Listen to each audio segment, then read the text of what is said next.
Between yesterday and today, the turnout, the people coming out to vote. You know, the Secretary of State has predicted a record turnout of 500,000, which will eclipse the previous record of 396,000 set in 2000. Yes. And it's really interesting to note that out of the 500,000, there'll probably be 150,000 independents, which, as you know, they can vote on either side. So number, yes. They will have a real impact on the outcome of the elections. Sure. Now, we were here yesterday. We've been here all day today. We've seen all the different groups on every corner protesting for their potential candidate. Who do you think is going to have the best chance here? Who do you seem to think that these people are favoring? You know, just as governor, I have gone out of my way to welcome all the candidates, so I've been neutral. Yes. I've really tried to be an ambassador for New Hampshire and have spent time with many of the candidates.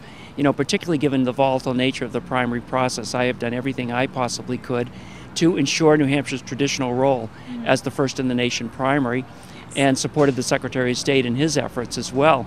So he ended up setting the date, and as it is, I think New Hampshire really, we've strengthened our position in terms of our primary as first in the nation. Yes. How else do you think the community is going to benefit from the influx of people and advertising that comes with the primaries? You know, I don't think we...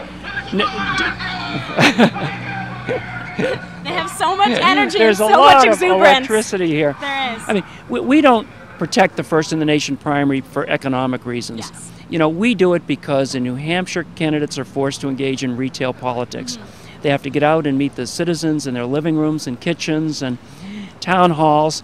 And in New Hampshire, we offer a level playing field. So anybody who believes he or she is qualified to be president can end up competing in the New Hampshire primary and ultimately winning. And I am absolutely convinced that New Hampshire prepares people for the general election, and ultimately, because of the New Hampshire primary, we make people better presidents of the United States. Sure.